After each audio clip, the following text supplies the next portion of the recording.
welcome to Show Up, Stand Out online visibility series for entrepreneurs. My name is Juliette Stapleton. I'm known as the Queen of Visibility. And today I'm talking to the master of sarcasm. What? You said what? Well, actually, Rob Anspach over here. Rob is my guest today. I'm so delighted because Rob, not only he is a master of sarcasm, we're not going to be talking about this. We're talking about things that you guys find a lot of value in, but he's also a host of his own podcast, E-Heroes, which is absolutely amazing. And he teaches professionals across the globe how to be more human, more reachable, more relatable, and more trusting. And that's exactly what this whole show is about. Rob, welcome to the show. Thank you so much for being my guest. Thank you. You know, you got to really connect with people, and they have to understand who you are, what you do, and it has to be real and personable. And if they get offended by every little thing, they're really not your client. That is true, and I can relate to that. And as someone who was a magnet for terrible clients for so many years, and then thinking about how did this happen? And the reason was there was no boundaries, there was bending backwards and not thinking what is actually our business is. And our business is such a big part of our lives that we need to treat it the same way as we treat our personal lives. And this whole thing about being impersonal, coming in and not building relationships and, just kind of treating it in some sort of like a very cold way, I think that's what creates bad relationships. And that's because humans can't do anything without relationships. Would you agree with that?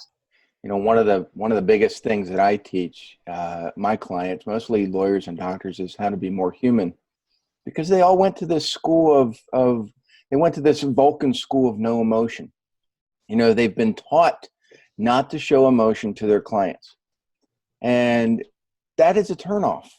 You know, when I talk to my doctor, I want them to be personable. I want them to be relatable. I want them to, give me the truth, but also in a friendship type of way.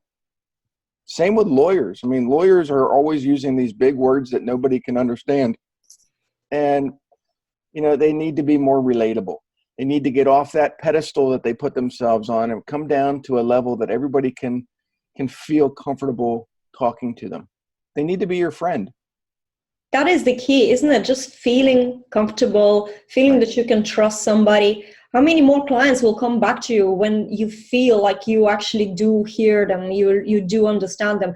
And I agree with you so much about especially doctors and lawyers, and nightmare stories coming to my head about the, general practitioners that I had to visit, especially here in Ireland, but actually back in where I'm from as well. It's all just very cold, and you, in a way, you sometimes feel completely alone, especially if you get any kind of bad news or anything like that, So it is so true. But where does it come from? Why do you think that there is this idea that you have to be cold? Well, I think it goes back to, you kind of build that wall, you distance yourself away from the customer so that there's no connectability. They don't want their customers, their patients, to be friends. They want them to be distant. They want them to, and it backfires every single time. When I go into a doctor's office, I don't want it to look sterile. I don't want it to look like there's, it came out of a military bunker. I need personality. I need to see that they care. And, a lot of the dentists are now starting to do that. They're starting to put more pictures, colors in their offices.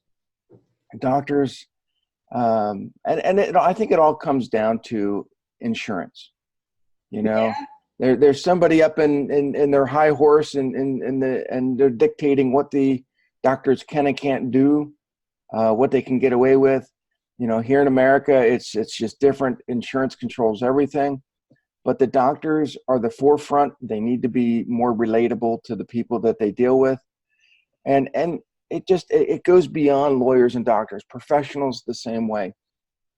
Yes, I agree actually because yes, I know one of my students is a dental hygienist who opened her clinic in Canada, and she was saying exactly the same thing, that we are dictated. She was saying that they're treated like abused women in her words, because they were dictated what they can, what they cannot say, and simple things like they couldn't say that they were gentle to their patients. And these are the words that we need. If I go, this is my nightmare, cleaning my teeth in the hygienist office is my nightmare, I want them to be gentle, because it always feels like I'm traumatized every time. So, we have to think, but isn't that as well, on the other hand, if you take that, okay, some people are, constrained with their industry, but what about other professionals? I think it's a form of hiding. Would you agree? It's just literally closing up, and it's like, oh, this is very handy, I don't have to get involved. Yeah. A lot of the professionals that I deal with, they'll get on stage and they'll talk, but they let their personality shine on social media or on in their books that they write.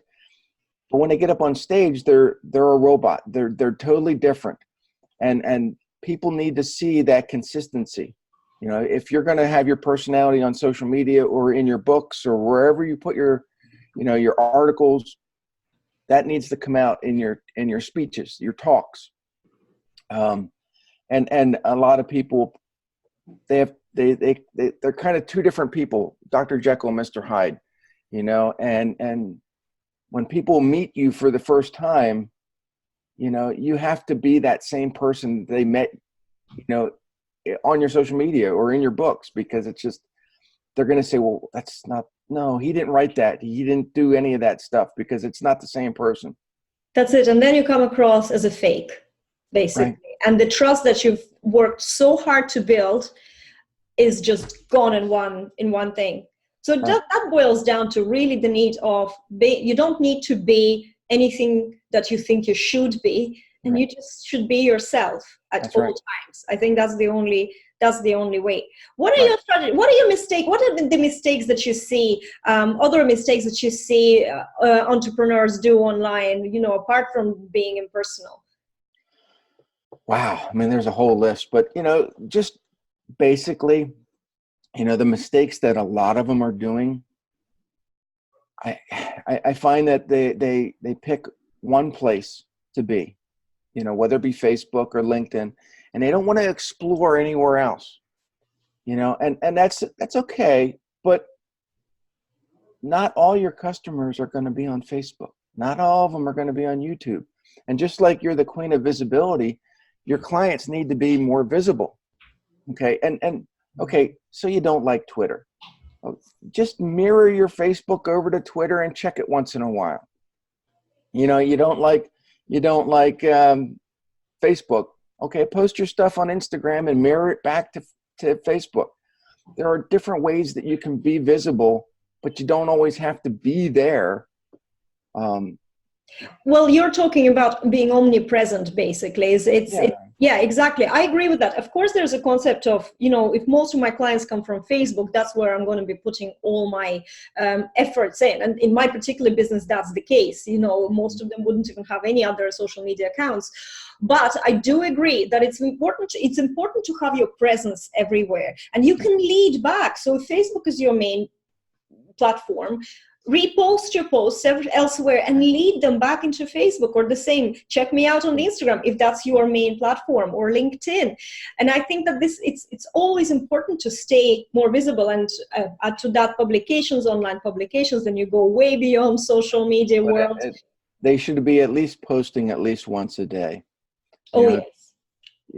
Too many people are making the mistake of not posting consistently, and the problem arises is that your fans are coming to you to get educated, to get entertained, to be engaged in what you're doing.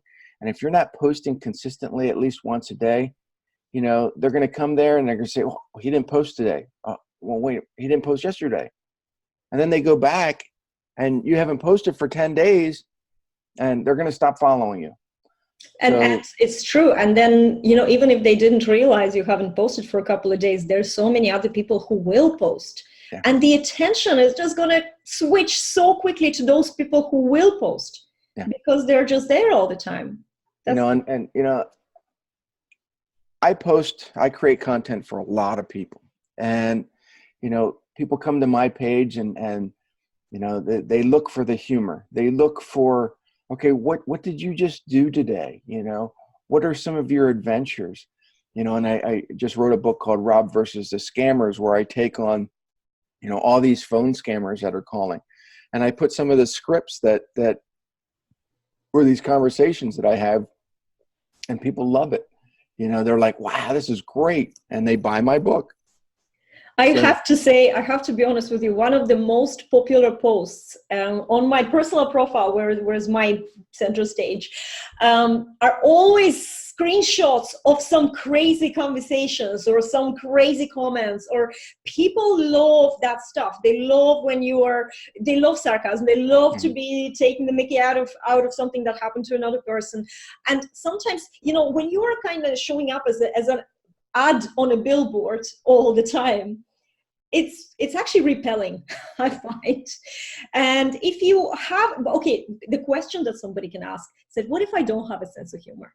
What if I don't like that? Because not everybody, we're connected to each other. We both have this gesture personality somewhere that, you know, just go and trigger straight away on something funny or sarcastic, but not everybody's like that.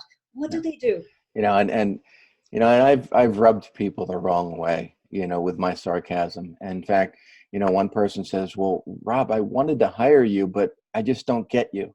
I don't know what you're about. I just, you know, you say things that everybody laughs at, and I just think you're an asshole. And I'm like, okay, fine. But do you want your business to succeed, or do you want to just criticize me? And, you know, after a while, we become friends, but not everybody's going to be like that. Not everybody's going to get you. And that's okay. But, you know, you have to connect some way. And if you can't connect with somebody based on laughter or humor or sarcasm, then you need to find someone that you can connect with that's going to help you, you know, match your personality to the audience that you want to capture.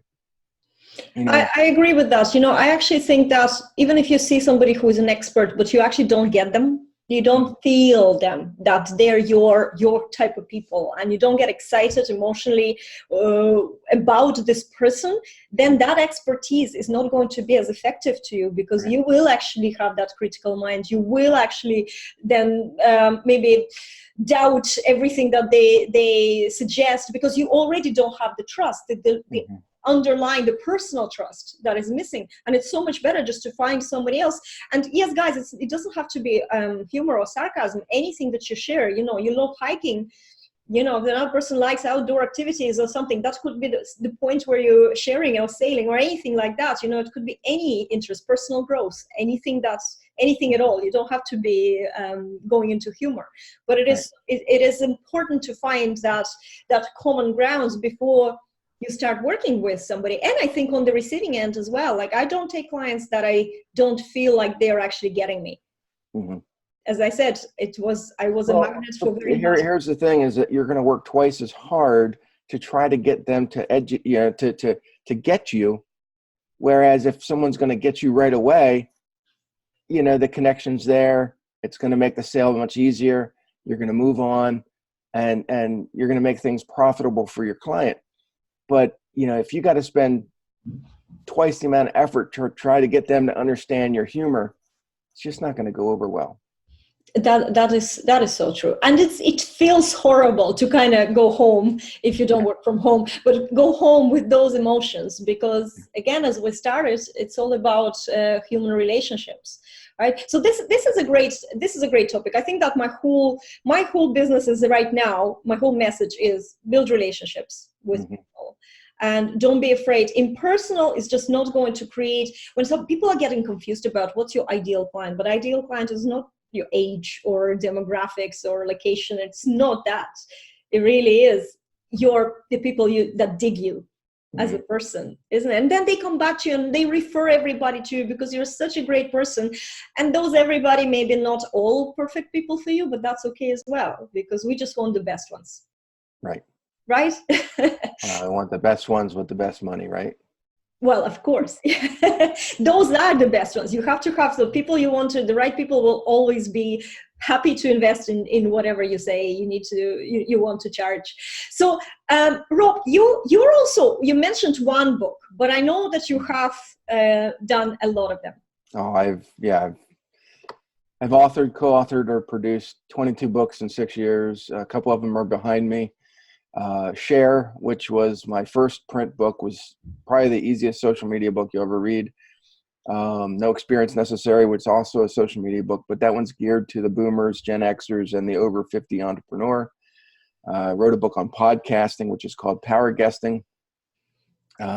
It sounds to me, guys, that if you want a really good book about how to use social media, because we have a lot of baby boomers here in this audience, you definitely, all you have to do is basically go to Amazon and put Rob's name into the search engine and definitely check it out, because those are all things that you need for your visibility and the concepts that you really need to understand in a very simple language. Right. I wrote a book on SEO, which was Optimize This. And, that was an international bestseller. Well, it was on Amazon in, I think, 4 or 5 countries when it came out, which was pretty good, I thought, anyway. But that led to me producing books for other people. I've written books for doctors, lawyers, speakers. So, it's just just another thing we offer our clients. So we won't go too deep into this because it's all time, but when you write a book, and it's like I'm doing like a complete pivoting from one subject to another, because you're writing so many books, and I know so many people who are sitting on amazing ideas and they don't know how to put it together, or they're getting overwhelmed. Would you have like a tip for people when they have this idea?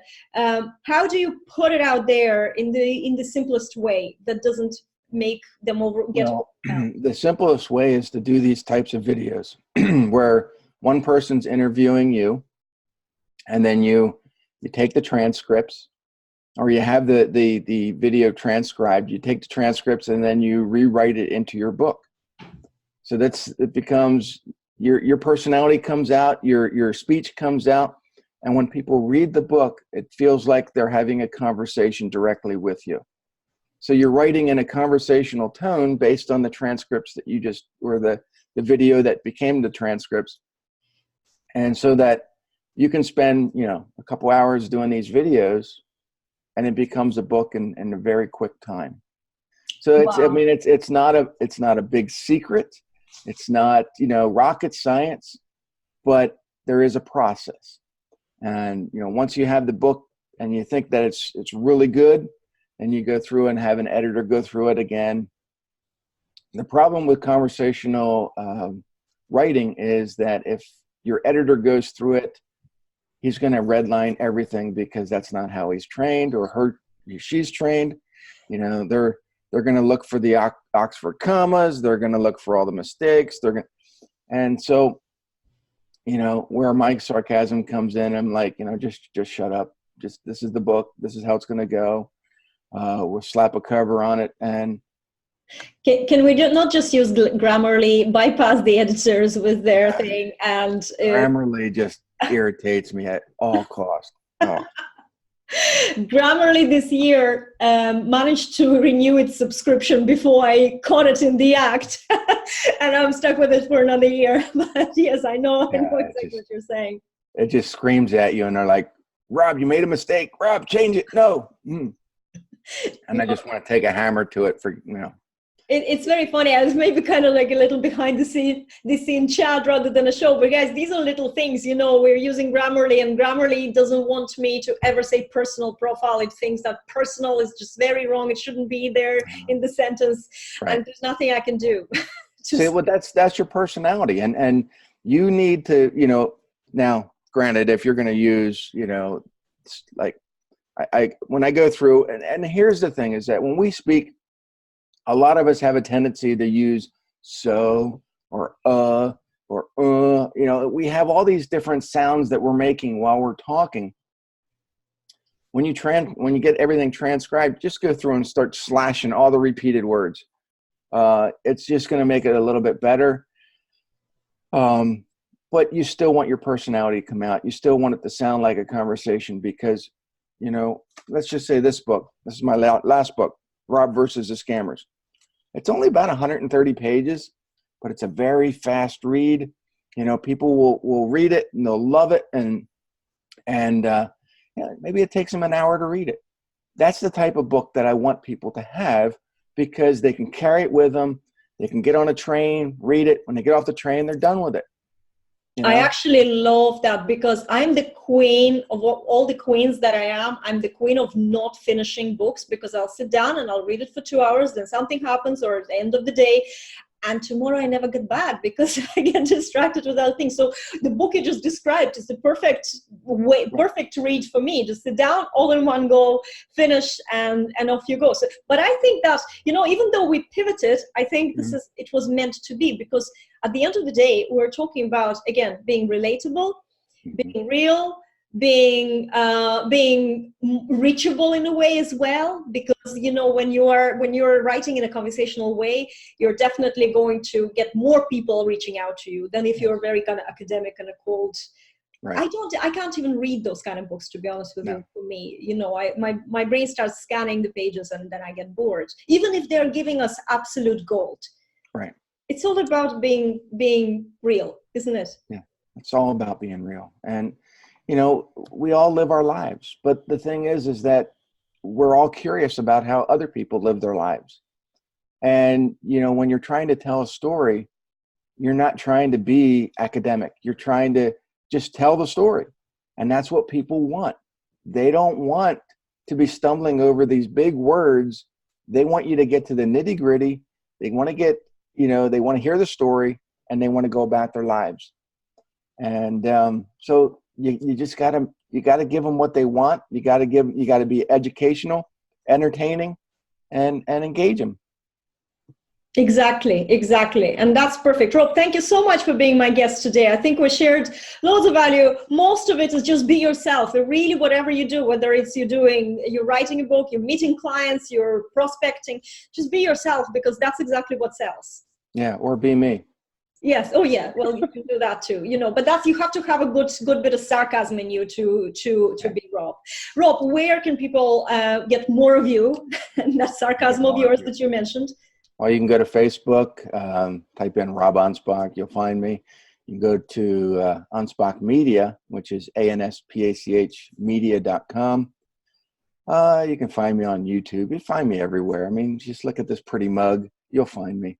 Perfect. And guys, for your convenience, I'm also going to put a link that Rob shared with me earlier with a link to sign up to his newsletter, which I'm sure is going to be very entertaining, but you're going to get a free gift if you do. So that's the link. Click it now. Don't click it. I hope you didn't click it before during this conversation because that's wrong timing. Always wait until the end of the conversation. Always wait.